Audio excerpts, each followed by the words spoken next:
Doom-and-Gloom, can I have you here?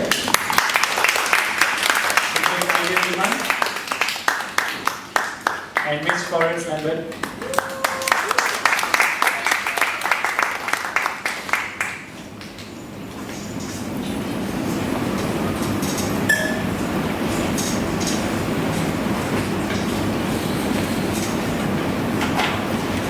Okay, so instead of me introducing them and then they introducing themselves again, I'll just let them introduce themselves. I think you want to go first. Hi, good evening everyone. My name is Aidil Iman.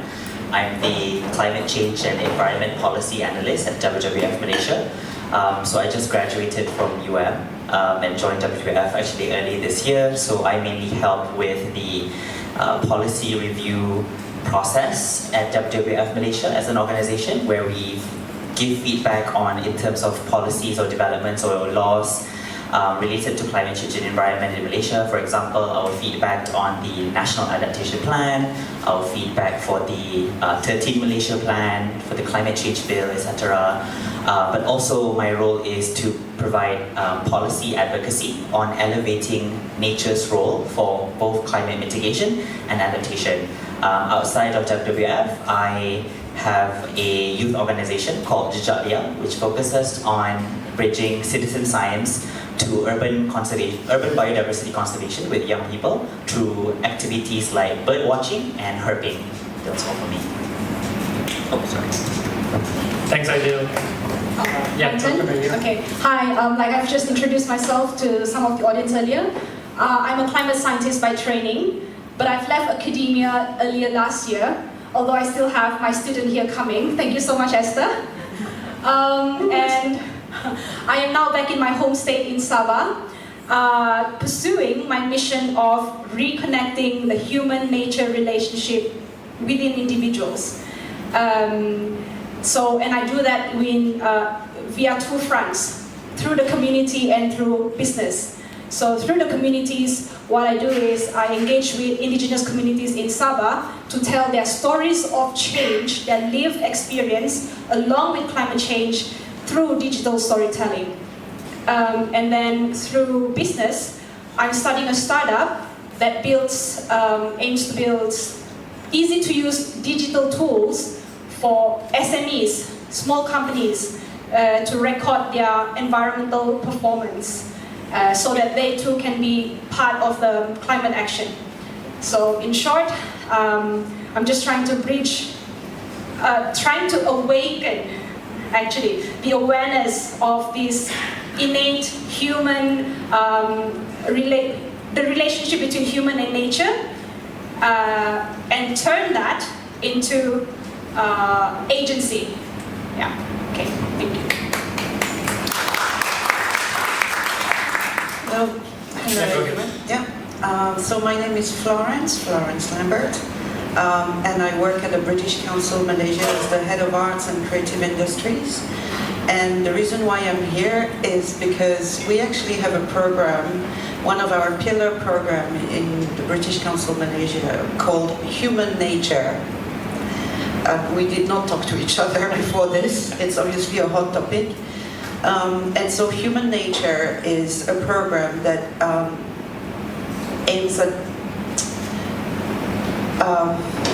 telling the narratives and the forces, discussing the forces that are behind our relationship to nature and to each other. And also another objective of the program is to demonstrate how arts can play a very important role in addressing climate change. That's it for me. Thank you. Thank you. I'd just like to add on to this hot topic of human nature. So even the Malaysia's national education curriculum is going to introduce human and nature subject as well. So just so you know, that's a hot topic. Thank you. Okay, so our focus today is shifting the climate narrative from doom and gloom to evidence, which is what kind of everyone's been doing here the whole day, right? I like to think of it as, when you hang out with that friend who's always complaining about their life, and how exhausting that is. And they're like, hey, can we meet this week? And you're like, yeah, I got things going on. And you just keep putting off meeting them because all they do is just complain. And I'm sure this is, very will resonate with many of you. Sometimes we see this kind of reels or YouTube videos and we just skip them because we want something lighthearted. Like I don't want to feel more panic about my life than I need to today. So we want to shift the energy around how we can talk about the climate, and I think as Dr. Marian just mentioned about how human nature is already being inculcated into the curriculum, and we don't see this, but that's actually years and years of campaigning and activism and education that has led to this now. So imagine now a whole new generation of students are going to learn about these things that we never learned growing up. So that just shows the impact of how important climate solutions storytelling is. So we'll jump into our first question, which is focused more for Florence and Ideal. So it's kind of just riffing off what I just introduced. Many people feel paralyzed by the constant flood of climate doom. How can journalists and communicators and creators strike a balance between telling the truth about urgency, but also giving a sense of hope? So, Ideal, maybe you want to start this? Yeah, and that's a good question, and I think a lot of the dependence on climate information comes from doom and gloom, but there's also like this concept called climate optimism that capitalizes on successful, community-led successes or victories, right? So environmental victories is really important for storytelling, right? For example, it's looking into how, for example, many organizations have championed for the ecological fiscal transfer, right, in Malaysia, for many years before its inception. But then it was developed in 2018, and we were really happy to see this progress of the federal government realizing that they should support state governments' capacity to support conservation efforts. But it's also looking at what community wins are. For example, I think a few years ago there was a plan to develop an airport in Pulau Tioman, but thanks to the efforts by Reef Check Malaysia, the communities on Pulau Tioman, and the countless Instagram videos that were coming up, the petitions and everything, it was brought up by the highest level of institution through NRES, the former minister himself, YB Nik Nazmi, announcing that the project will not go on because of community protests, right? So those kind of victories need to be capitalized in kind of storytelling, in journalism, in policy advocacy, and it's community wins all over the world, right? A few years ago in Montana, a bunch of young plaintiffs went to sue the government of Montana for the breaching of the right to clean and healthy and sustainable environment, to stop a fossil fuel project, and they won.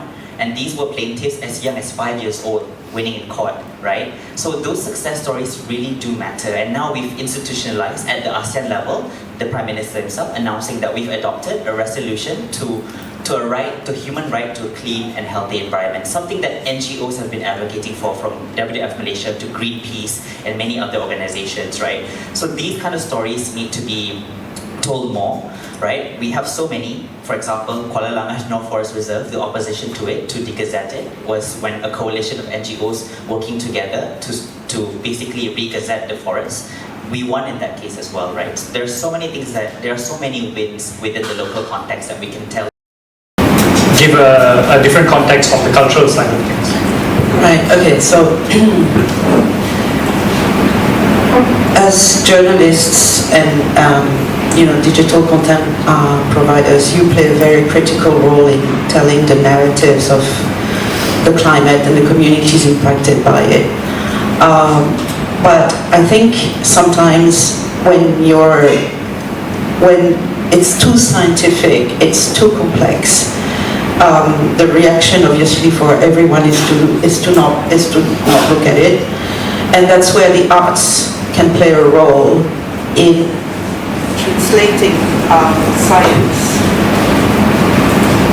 translating science data and facts into something that every one of us can relate to and understand very quickly.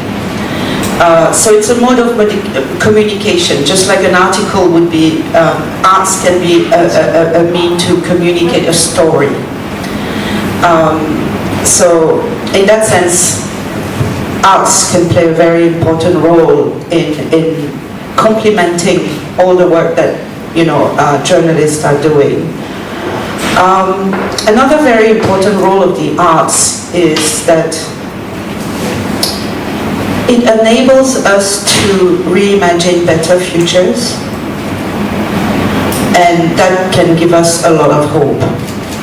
And that also leads us to another aspect of arts, which is that very often arts and creativity is connected to innovation.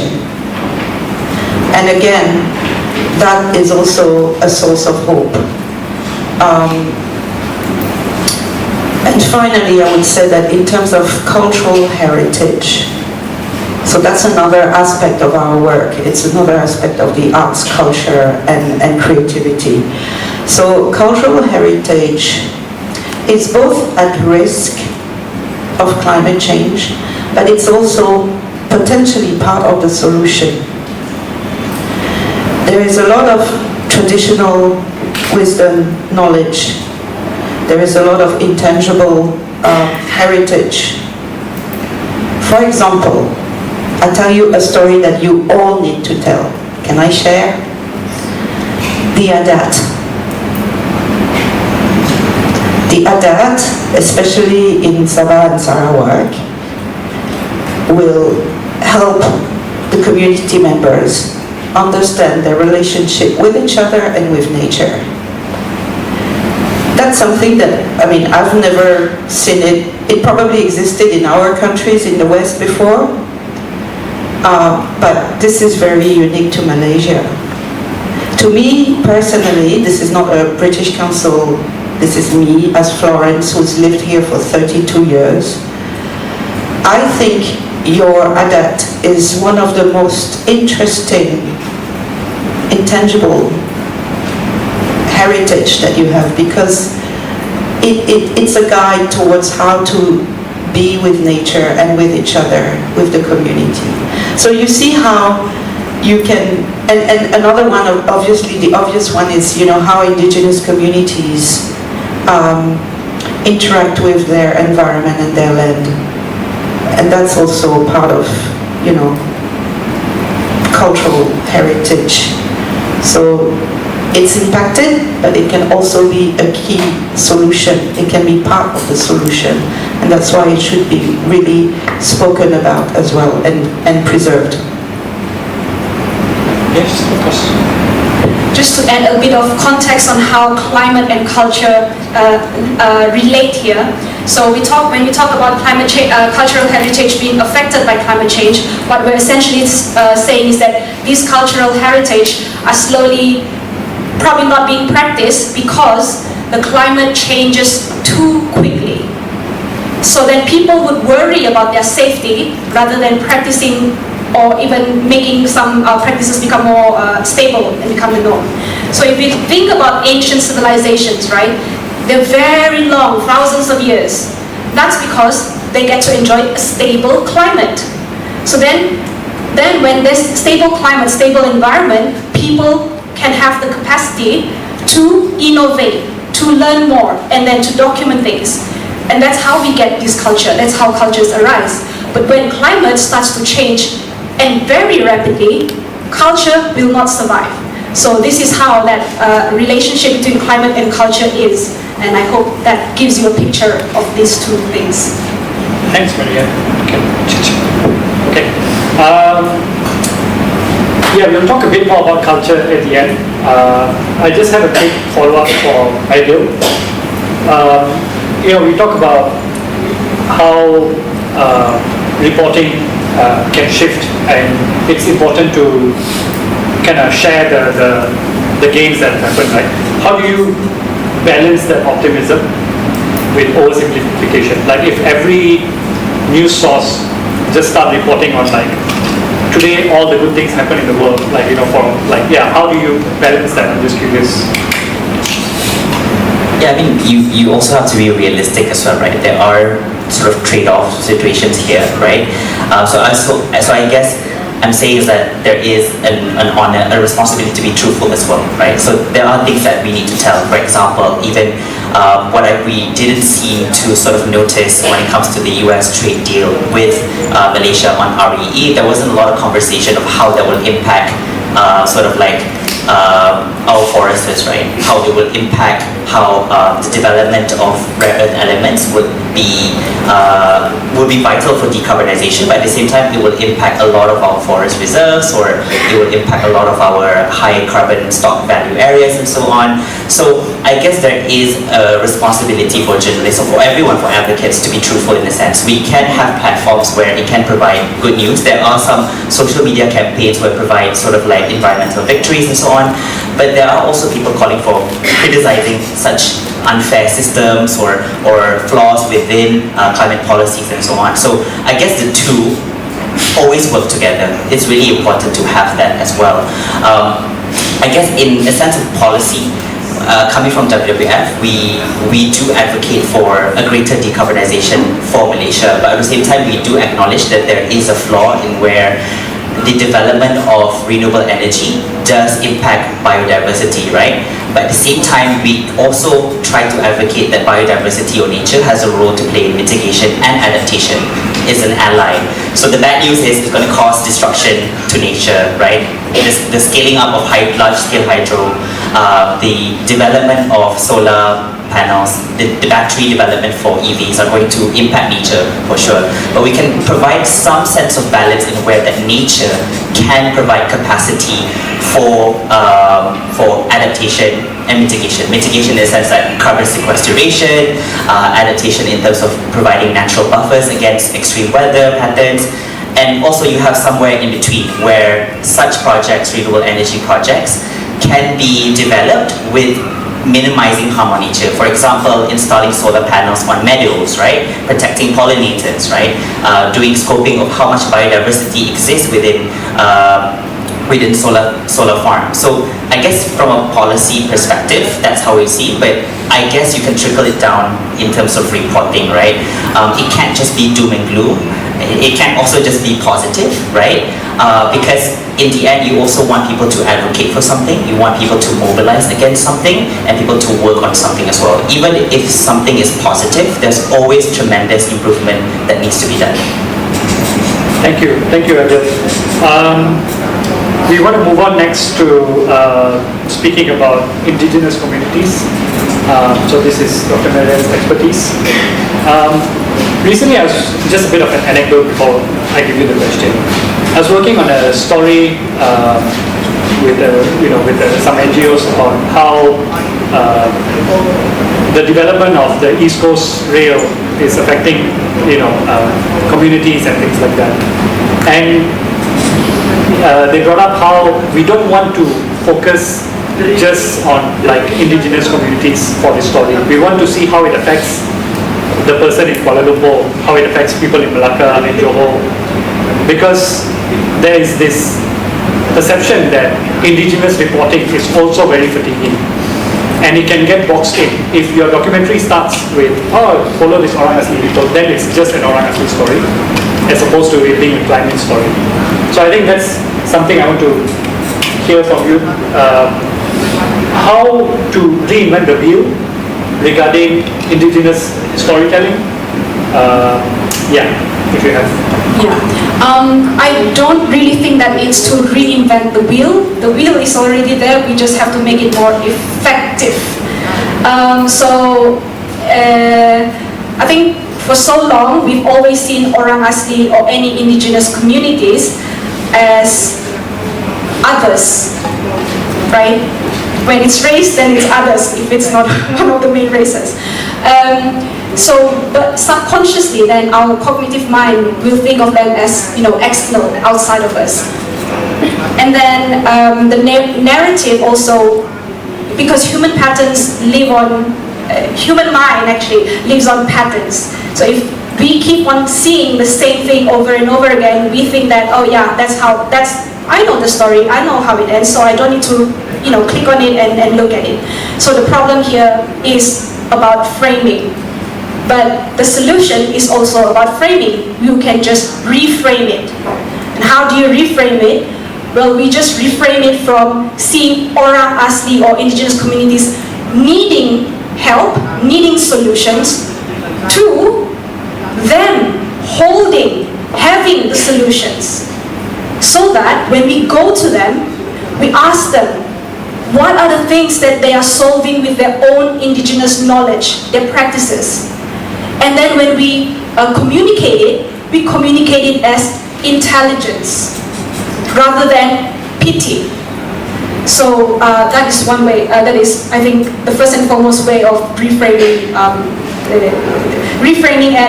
and how do you call it, remove that fatigue. Yeah. In that sense, how does ethical collaboration looks like when it comes to working with indigenous communities? So ethical collaboration, it will always have to be that we work with them, we get to know them, get to know their lifestyle, their beliefs, and then ask them if they are willing to work with us or not. Or when we offer solutions to them, we can't just force them into what we think is good for them. Our solution, how do you call it? It has to be co-built, co-developed with the communities themselves. So I give you an example from our work, not really our work, but our involvement with the Orang Asli community in Kelantan. The initiatives given were to build houses, even brick houses for these Orang Asli. But Orang Asli are they're nomadic people. They don't like to stay in one place. And they don't like stone houses, brick houses. So, but why are we giving them those? So we need to change. Our intention of helping them is good enough, but it has to fit their needs and lifestyle. And that's where the ethical collaboration comes in as well, because we respect their dignity as a human being. It kind of reminds me of, when you see pathways in public when you're walking, and then you see footpath of people walking on grass. So there's a pathway designed by the state government that this is where you walk, but the public wants to walk in a different path. So you have to design your solutions to match what the public wants, what communities want, rather than forcing them, no, you got to go this route. True. Right? Yes. Florence, I'm curious if you have anything to add to that, because we're speaking of intersections of different cultures, different arts, and how to bridge that.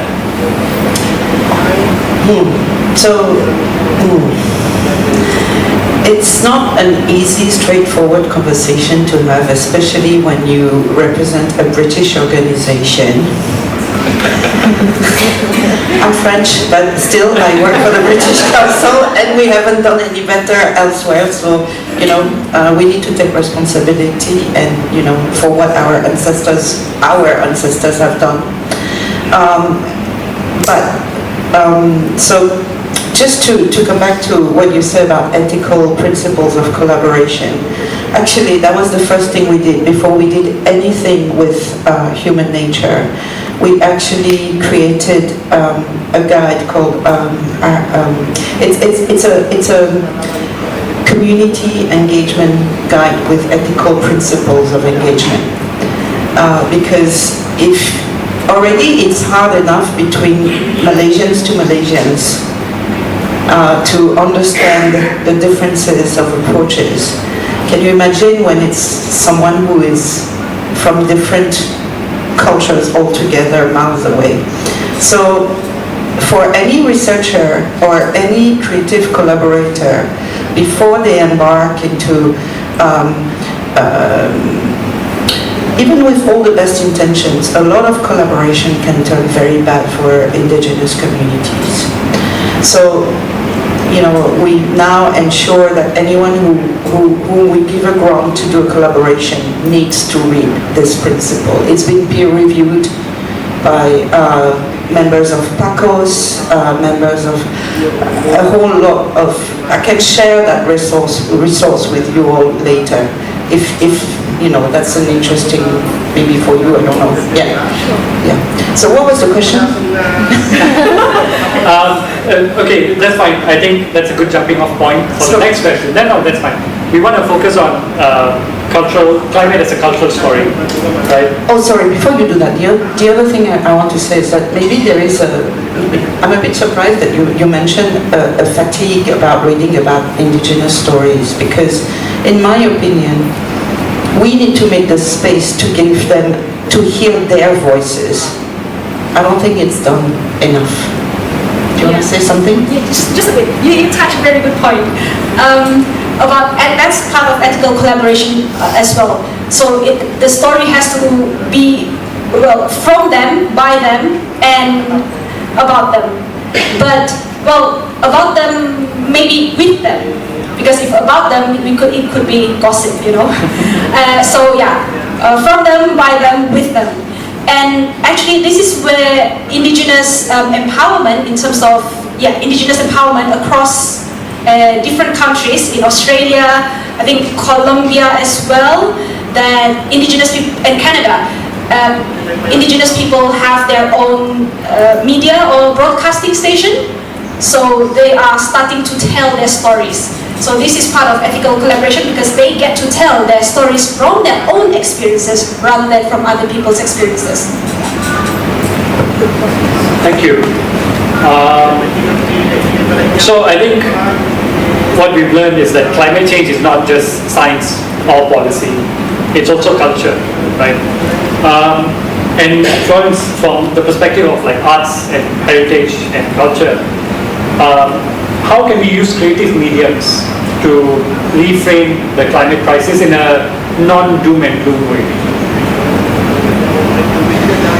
And to your question, I would also add the word accurate way. Okay. I give you an example. Talking about creative media, we actually wanted to do a short video about a specific village, and we worked with an influencer, and okay, this is where you all have to do a proper job, because she goes there and she goes to a dam, and she comes from KL, and she looks at the dam and the view and the sky and the clouds and the trees, and it's beautiful, and look at this view, it's gorgeous. Well, the reality of it is that to indigenous people, under the water is their village. It's not beautiful and gorgeous. So when you go and present something that is beautiful, and the food and this and that, and it's like you're romanticizing the place. You haven't done your homework. You haven't done, you haven't really understood the pain. You look at it from your KL perspective.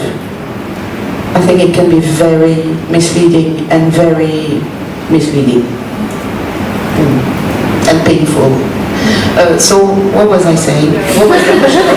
Yeah, it was about how to use creative mediums in a way to reach. Yeah, so not like that. Yeah. So when you go and do a story, make sure that you have the whole background of the story behind, not just what you see. But yeah. This refers to what I mentioned earlier about how arts and creativity and arts medium, all art forms, whether you can tell a story by an article, but you can tell a story through a painting, you can tell a story through a song. So there are many, many creative ways to talk about the climate. And perhaps that's also a very important topic for journalists to talk about how culture, bring that topic about culture being both impacted but also being a solution to it, and use more of those tools, to create stories that people, individual, are touched by, because that's what the arts can do. It touches people. So that's how I think you can use creativity. You can make a film. Any art form is possible, really. Yeah. Does that answer your question? Yes, thank you. Thanks, Florence. I think, I'm like the anecdote man, right? So I just have something very relevant. My fiance is listening to this Lily Allen album, and it's about the singer going through a divorce. And the album's really interesting because it's kind of like an article, but with music, And she was telling me about how this is just a song, and how it really put her in that headspace of how it would feel like to go through a divorce.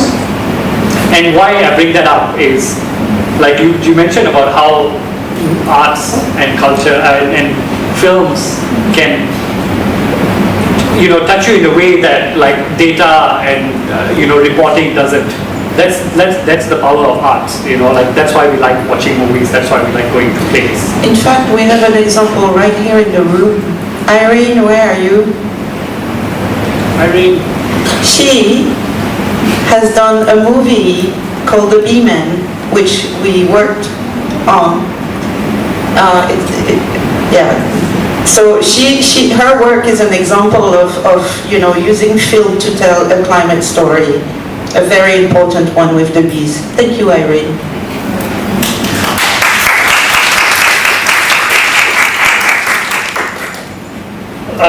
Okay, we only have about 10 minutes left, so I kind of want to just, we'll have a bit of a wrap up, but maybe just kind of talk a bit about data. So, I'm just curious for all three, open to everyone. How do you utilize data in a way that's not overwhelming in your storytelling, in your output, and it informs the narrative in a hopeful way? I really, you can lead this. I mean, it's always devastating to use that data for public dissemination. People often get very sad, right, with that. But I guess there's a way to sort of like break it down to make it accessible. For example, a lot of people, some people can't visualize how many hectares of forest is lost. Maybe you can just to how many fields, like football fields, equivalent to how many swimming pools of water is of how it consumes water, or gallons of water is equivalent to how many Olympic-sized swimming pools. So those kind of things actually do help young people in terms of understanding, especially or people who are not sort of unfamiliar with the space in terms of understanding this kind of data. So that's what I do personally within social media capacity. Always try to sort of visualize that for people to understand. And I don't try to push so much on data, but really on the sort of narrative of the story as well, and what are the action points that people can do as well, right? You have a story on data, but also you want to inform people of what they can do, whether they can be a part of the consultation process for an environmental impact assessment, whether they can be a part of the development of the climate change adaptation plan, and so on. So I always try to bring that in as well when it comes to data storytelling, right? People can get fatigued or tired looking at numbers or data, but what can you inform them and what can they do afterwards? But bridging on looking back into like our previous conversations on culture, I just wanted to touch point on this very quickly. I think due diligence is really important, especially if you're working with influencers or advocates and so on, and try to push for local champions as well. If you're doing a story outside of Kuala Lumpur, it's good to know to have resources to work with environmentalists or local community members with it you can identify as champions regardless of followers or regardless of influence, because they might have influence other places than social media or news article. They might have influence in their communities and so on. But also within my own personal stance, there is I think we do need to be more fun in terms of bridging climate storytelling to like pop culture memes. I think we're not doing that in Malaysia so much, right?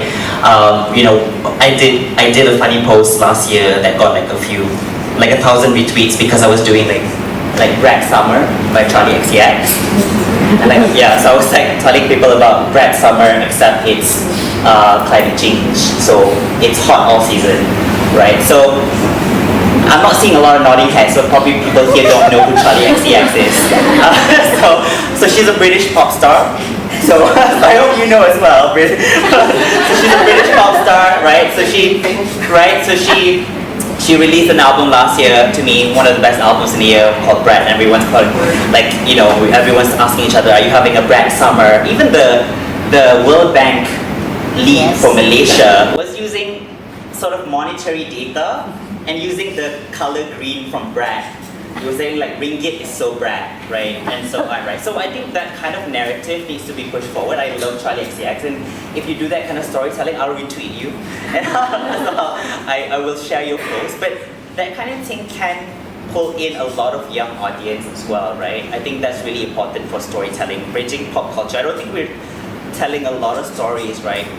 Within my personal capacity here, like so it's kind of like, you know, how can you bridge that brain rot with sort of content with something really informative? How can you bring Chaperone into the conversation?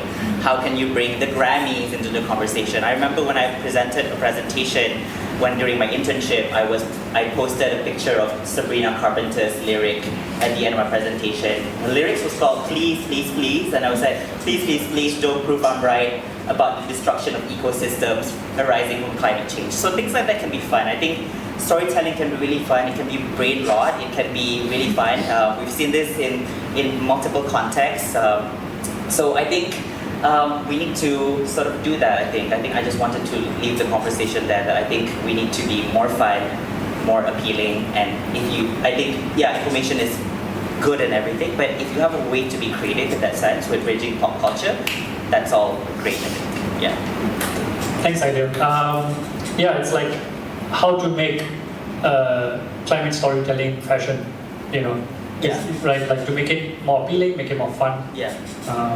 I just want to quickly go back to that data question for Marianne. I'm just curious, is that how do you integrate that into your work?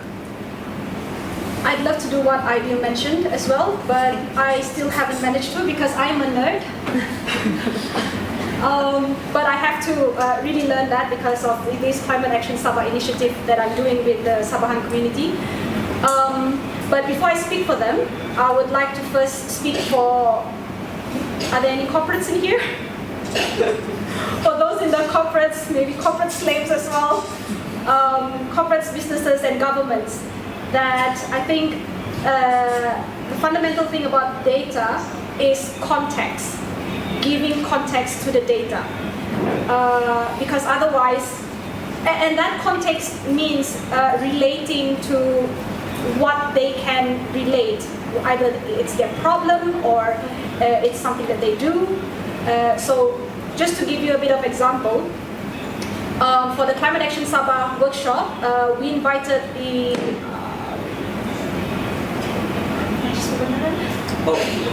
local council, and then I presented the GHG, greenhouse gases, carbon footprint map of all the states of Sabah.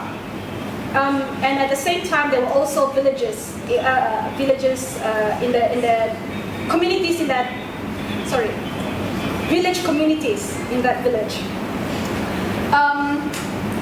And so they probably don't understand what is carbon, you know, and why is it that some places have very high carbon, what's causing it, you know? So when we show it to them, and I do it in interactive, so I coded up the data so that it can be interactive. When they hover over any states, they'll get all these statistics. So like say for example, in KK, the highest contributing carbon footprint is electricity. And they can make sense because there's a lot of factory in there. And then I said to them, in Penampang, where we're at, the highest contributor to carbon footprint is transportation. And then there are two responses. One, it is true that it could be the highest because Penampang connects the east and the west, so there'll be a lot of vehicles moving.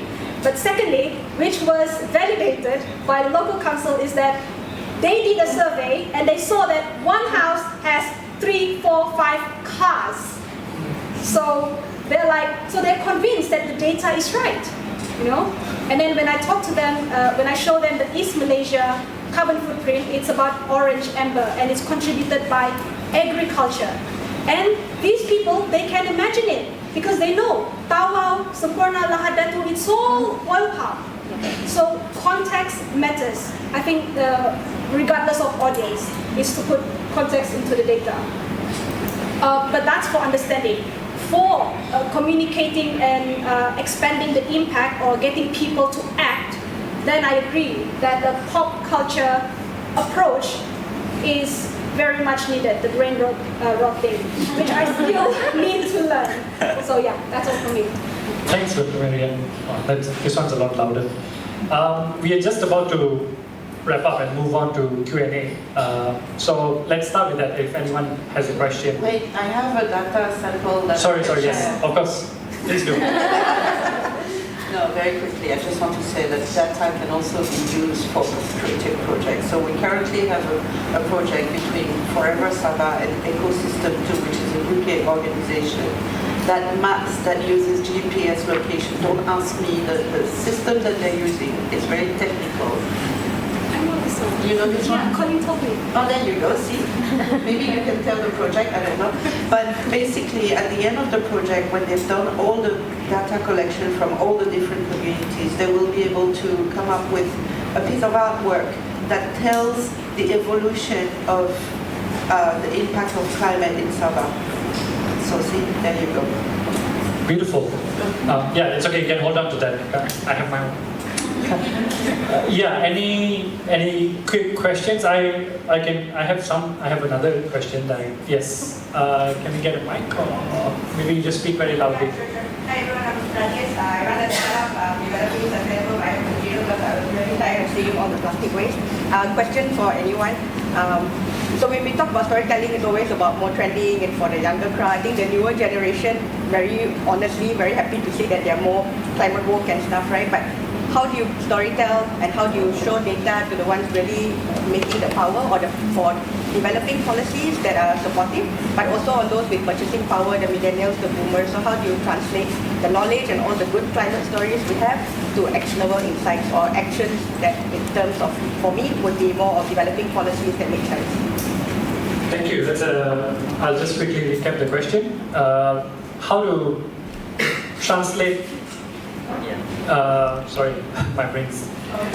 Yeah. How to get stories out of just the Gen Z and all that, and get them into actionable places, right? Yeah. I mean, there are I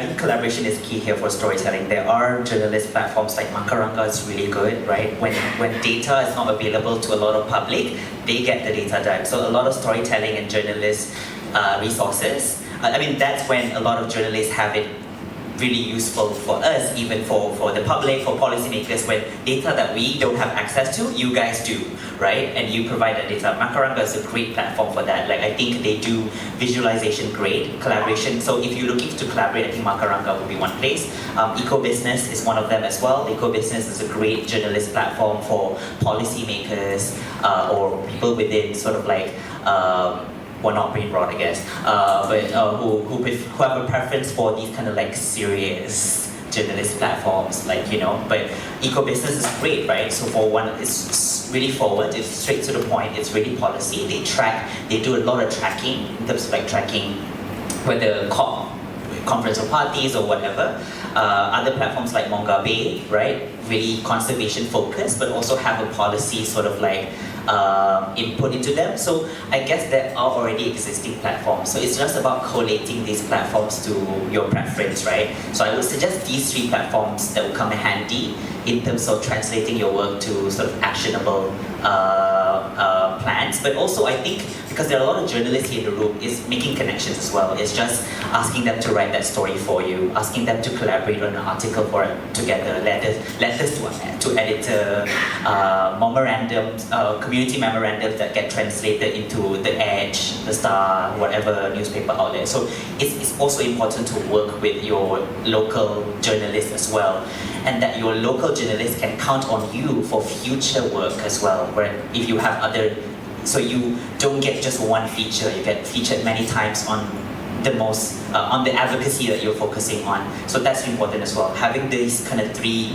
platforms that I would suggest, and working together with local journalists is really important. Thanks, Aidil. We'll do one more if you have. Sorry, we'll come to you after this. Hello. Okay. Hello, I'm Nabil. I'm an indigenous from Sarawak. I'm a Melanau, and I'm also an affiliate with Asia School of Business. I have a question specifically to Florence, since you represent the British Council of Malaysia. So you do a lot of work with the indigenous people. How do you ensure, besides the principle, that the work is being done, A, is culturally appropriate, and B, it's also not extractive? Take it away. Thank you for asking the question. It is, to be honest, we are also learning.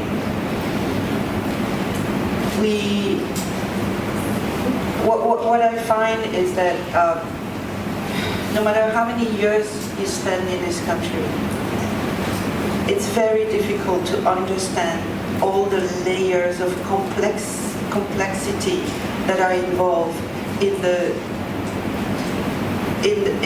diversity of ethnies.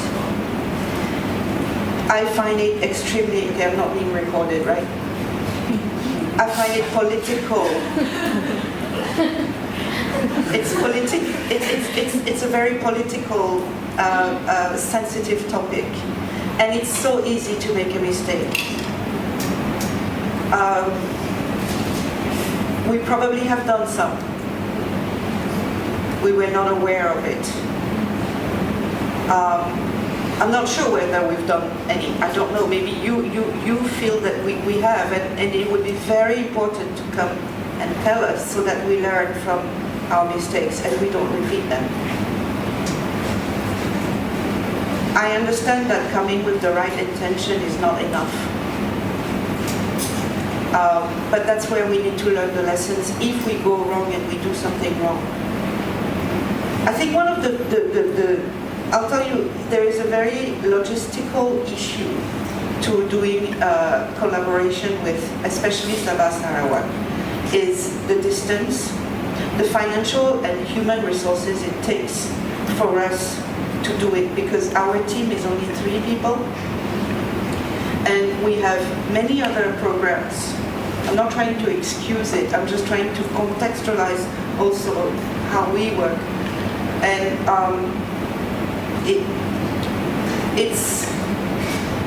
I find that one of the biggest difficulties that we have in doing work like this is, number one, the long-term commitment. Because there's no point coming for 2 years, 3 years. You know, it needs to be a long-term commitment to the thematic of the project that we want to have a proper collaboration. Because our mission is to build trust. Building trust takes a long time. So I don't know if I'm sure I'm not answering your question precisely, because I'm not aware of where we've gone wrong. But if we have, I'd like to have a conversation with you. Thank you. Phew. Okay, and then we had another question. I can hear you all right. Like, it's my out from here. I can hear you. Okay, so my name is Sarah. Oh, nice. Okay. My name is Sarah. I'm an environmental scientist by training, and I'm still getting my head around communicating climate change. I think this question is addressed to Aidil because I feel like he has this exposure.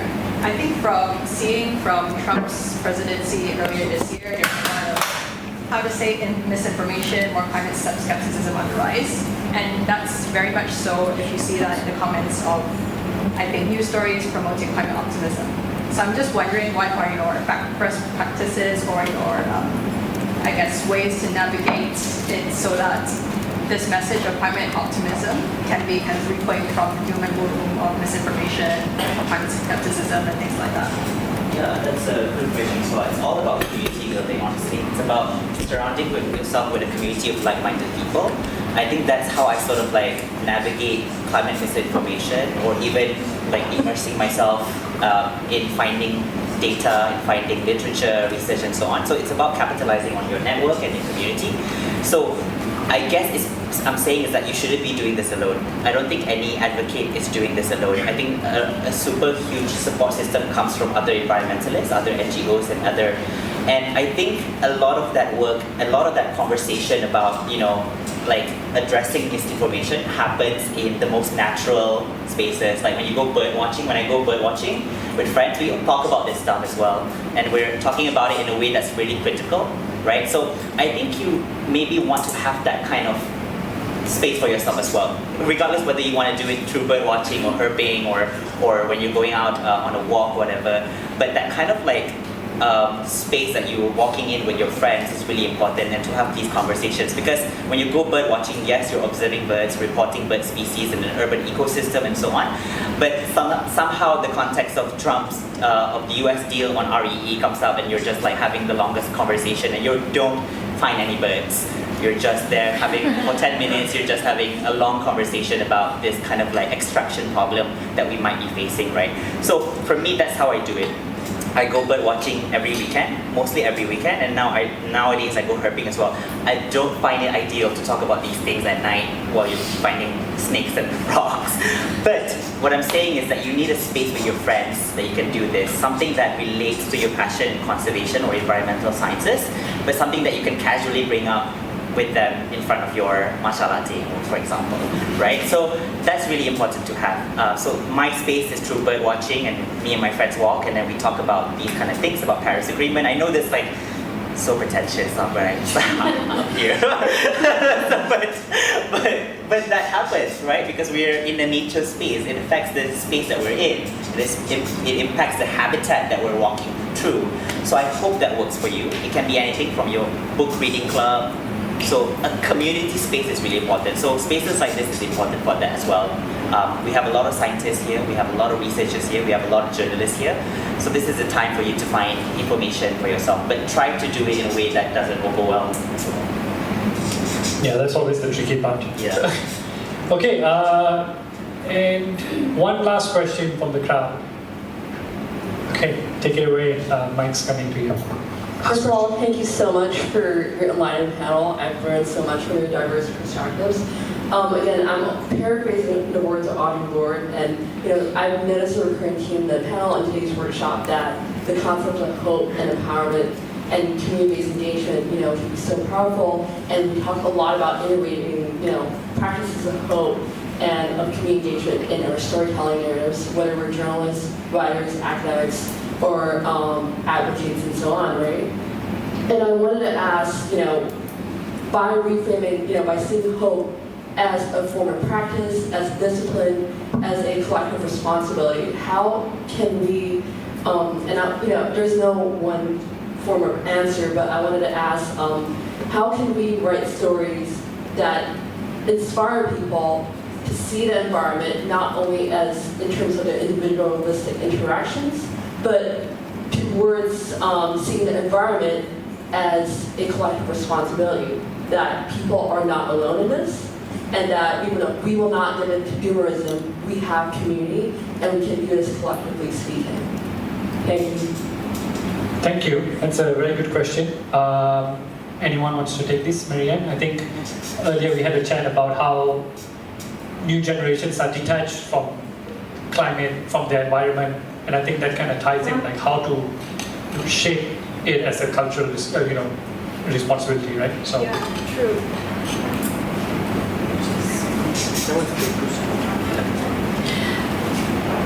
That's a perpetual question that I have long been pondering and trying to find a most effective ways to communicate it to people. Just let me tell you one story. So growing up, I've always loved nature, but I love it because I'm just surrounded by it. And then my degree is all about natural resources and climate. So it's all very like, surface, it's circumstantial really. When I really experienced that I am one in nature was when I had this opportunity to study abroad in the UK, and then I went to Sweden, and I went to my friend's summer house, and I had this amazing experience of time being dragged. I'm being dragged to ancient, maybe not ancient civilization, to 50 years, 60 years before. Because the surrounding of the summer house, it's quite primitive. They get water from the well. They don't have running tap water in the house. There's no bathhouse and bathroom. They go swim in the lake. That's how they shower. And I was like, I just came from Stockholm and now I'm here. This is just 1 hour away from Stockholm. They are so modern. How is it that the summer houses are so primitive? Then, so because through that time, that experience where the time was warped, right? That's where I realized, I don't know how I come to this, but that's where I realized that human and nature relationship is there. Is there, and it's actually giving us a rhythm of life that is beneficial to our health as well as the environment's health. And since that time, since that experience that I had, that is why I've set my mission to activate this awareness about human-nature relationship in people's consciousness. And to do that,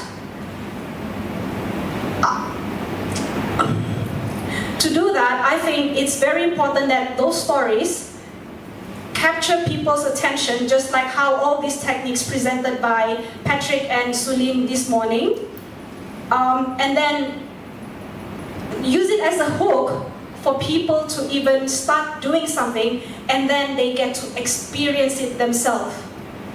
Am I answering the right question? Should I continue? It's all good. I really appreciate your advice. Yeah. Okay, cool. And just to conclude this, the word sustainability, right?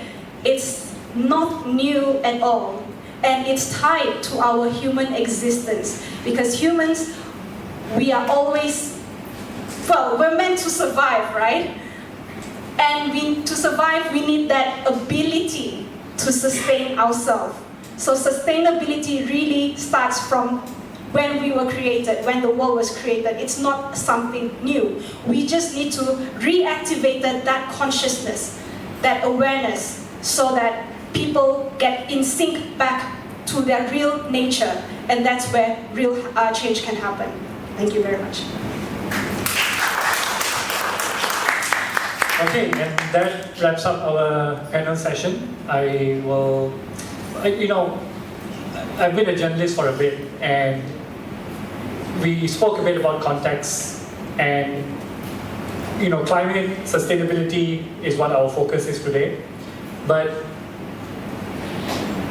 all these things are intersections. Climate intersects with capitalism, intersects with democracy, intersects with corruption. So there's all this larger context that are out there, and I think if the one kind of advice that I would like to forward again, is you can't do this alone. You really can't. You can't do anything alone. So don't pride yourselves. This is more of an advice for me. I'm a self-made man or whatever. No one is. And it can feel like nothing's going to change. I think when we are bombarded with doom and gloom news, and you just feel exhausted and you're like nothing's ever going to change. But you look back just 1 year ago, everything in your life is different. Everything in the world is different. So that's kind of how I'd like to close that sense of shifting the doom and gloom is external as well as internal. So thank you everyone for listening to us talk. Hope it was fruitful. Yeah, now we're just going to chill. If you had questions that you were too shy or didn't get around, assault them individually. So yeah, thank you. All right, thank you very much again.